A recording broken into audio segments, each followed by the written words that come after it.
This is the brand new Gigabyte AORUS 16X, a 16-inch gaming laptop with a brand new form factor and some insane specs. Inside is the Intel Core i9-14900HX, a 24-core and 32-thread processor, accompanied by 32GB of RAM and also an Nvidia RTX 4070. I had a quick look at this laptop at CES at the start of this year, and it's available in two different colors, a midnight gray and also the AORUS finish, which is a little bit more shiny. And I've now spent over a month trying out this laptop and I've got quite a lot of notes to see if it's actually worth it. A special thank you to Intel for sponsoring today's video and helping me get my hands on some review samples of these laptops to run the tests and make today's video possible. First up, let's talk about some of the key reasons why you would want to upgrade to the 14th gen Intel processors. Predominantly, this HX series shares a direct relationship with the desktop segment of the architecture. It is the same processors, but instead of it using a socket like you would on a traditional motherboard building a desktop system, it's actually soldered onto the motherboard. This results in some major performance gains in a portable form factor, which is perfect for both gamers and also content creation and productivity tasks, because this processor is absolutely insane. Let's break it down. Inside of the Intel Core i9-14900HX, you've got a 24-core CPU, which is clocked at up to 5.8 gigahertz and has a total of 8 performance cores and also 16 efficiency cores. So with this Raptor-like architecture, the higher core count and threads translates to better multitasking, faster rendering, and of course, smoother gameplay. And the higher clock speeds results in an overall quicker experience with faster application launch times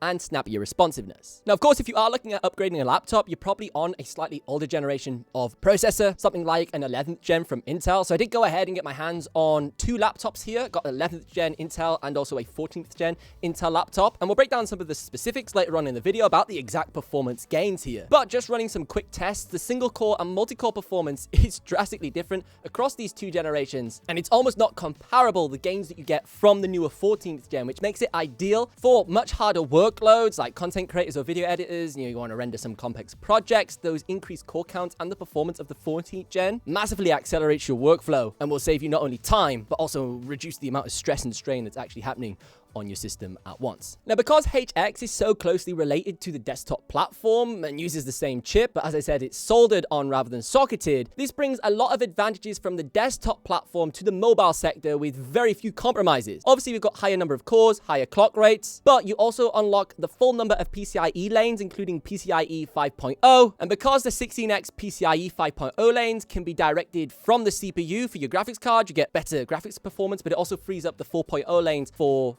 SSDs and other things for much faster storage. Now, of course, in the laptop that I've got today, some of these features may not be present, but they'll be present in other HX series laptops, so it's definitely worth looking at. But you can get support for up to 192 gigabytes of RAM, which is insane. There's both DDR5 or DDR4 support with socketed RAM, support for Thunderbolt 5 on particular devices, Intel Thermal Velocity Boost, Intel Adaptive Boost technology, and also compatibility for Wi-Fi 7, which makes this ideal for mobile and remote working. In terms of the build construction, you're looking at an overall plastic laptop, but it does have a metallic top to protect the screen a little bit better. In general, the construction quality is fairly high. There is a little bit of flex in the keyboard when typing, pretty regular though for gaming laptops like this. But more importantly, the screen is super stable when you do type and use the touchpad. Now, a 16-inch gaming laptop is a little bit larger than my usual preference. I usually go for a 14-inch, but in terms of the actual weight, this is on the lighter side of other 16-inch gaming laptops that I've actually tested. Even with the 240-watt power supply that's also included, the overall weight of this entire package comes in at 3 kg when you throw this thing into your backpack.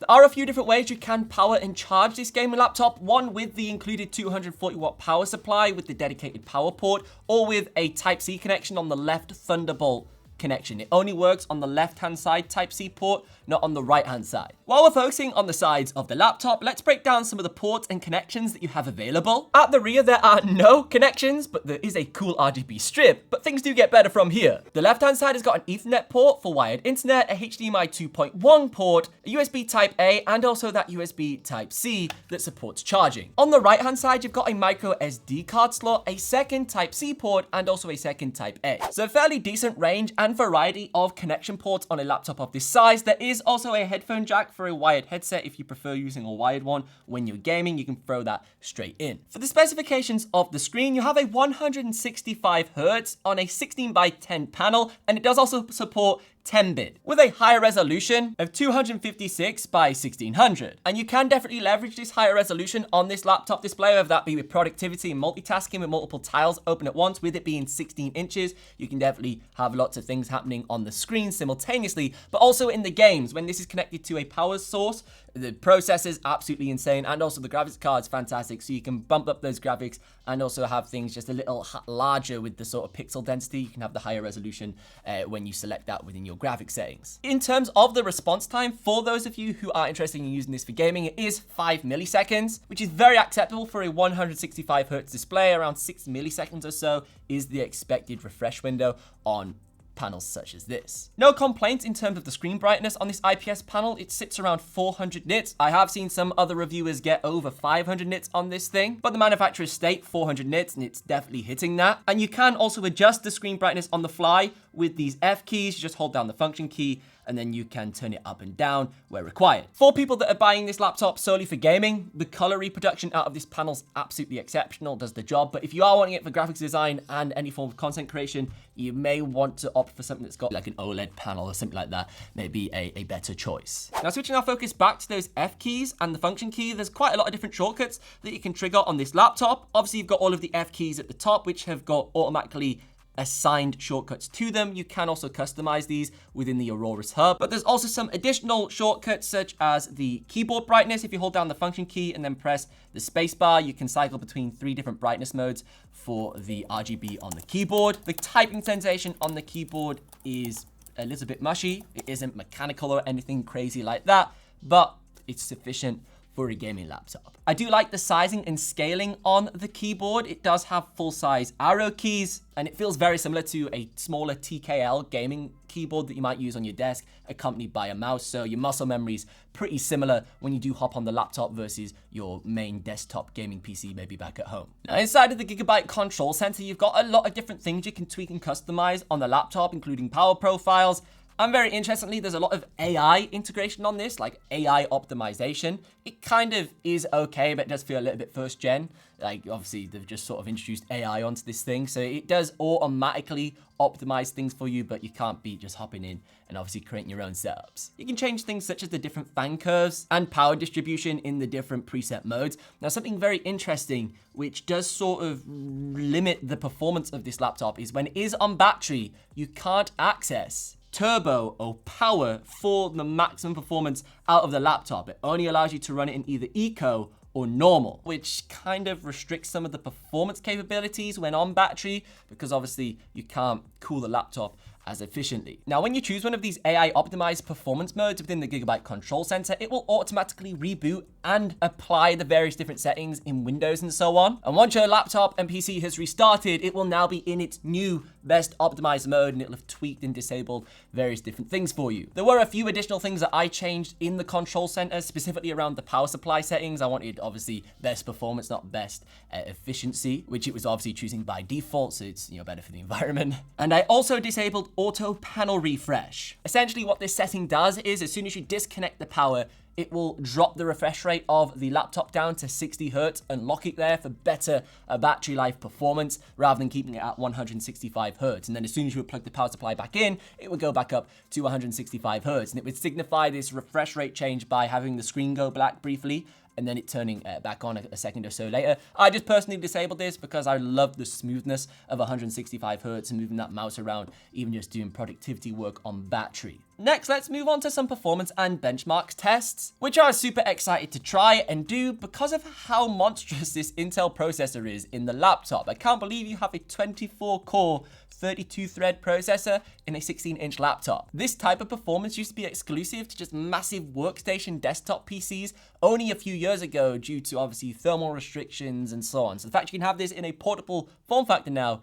is kind of mind-blowing. Now, one of the major advantages of the HX series when it comes to gamers is the hybrid architecture. Because background loads are distributed evenly across all of the E cores, the platform is therefore much more stable and can leverage more of the performance cores in those high-intense situations, giving you greater performance gains and more consistent performance across your gaming sessions. First, let's take a look at the CPU performance of the Intel Core i9-14900HX. This thing absolutely obliterates the past generation of the the i9 11980HK, coming in at almost 3.8 times faster with its multi-core performance. I ran the exact same benchmark tests on Cinebench on both of these systems just to see the generational improvement, which was much greater than I was expecting. The multi-core performance of the Intel Core i9 14900HX actually outperformed the desktop processor I currently use in my main editing system, which is the AMD Ryzen 7 5800X. It was close to almost double the amount of points on the leaderboard, coming in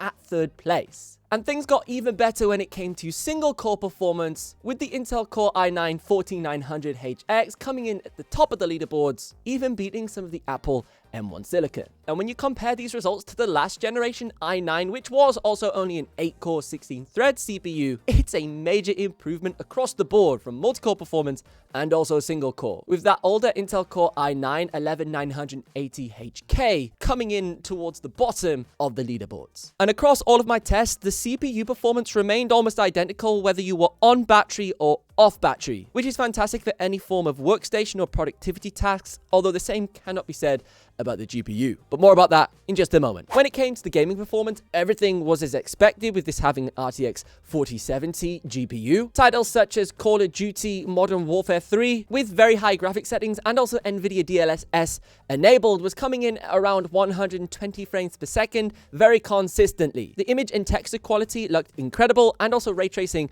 was enabled. And a cool thing I recently learned about Nvidia DLSS is actually around 97% of gamers actually play with this on, which was quite a surprise at how many people are actually adopting this now and how good it's became in terms of its latency response that you don't even really realize that it is even enabled now. Anyways, back to the benchmark numbers. Turning some of these settings down towards medium did increase the FPS to around 150, 155 in Modern Warfare 3, which got it pretty close to that 165 Hz refresh rate panel and sort of maxing that out. And still, the graphics looked brilliant on this 16-inch screen. And then fine-tuning this further with things such as NVIDIA Reflex to reduce the latency, and also combining this with some CPU processing, I was getting consistent FPS in the regions of 170 to 190, which was more than enough for this laptop. Jumping into another FPS shooter, but this time it was Counter-Strike 2. With high graphics settings, you were looking at around 230 FPS on average when I was playing on a few different maps, and even on the lowest it was still at the high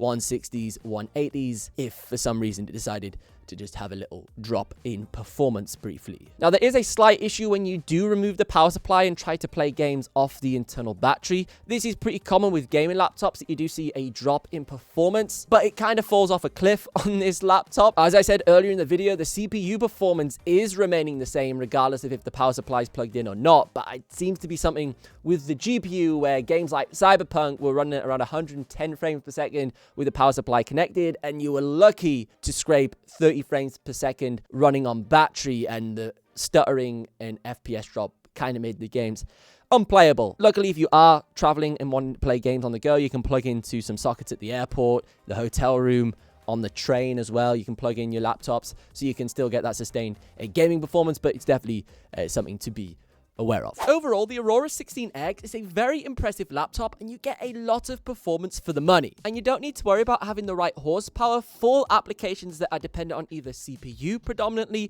or GPU. You've got more than enough performance in both of these categories. Upgradability of the laptop is also very easy with the removal of the screws at the rear, where you can then add additional full-size NVMe SSD drives for even more internal storage. The inclusion of a full HD 1080p webcam that also has IR for Windows Hello adds additional security to the laptop and also speed of use when using on a daily basis, getting logged in quickly, and makes this also very usable for not only gaming but also using it in a professional work environment for doing Zoom calls, in meetings, or maybe at college and school. If you want to learn more about the Gigabyte AORUS 16X, I will leave a link down below in the video description. And as always, I've been Ben Rollins. Thank you so much for watching, and I will see you in the next one.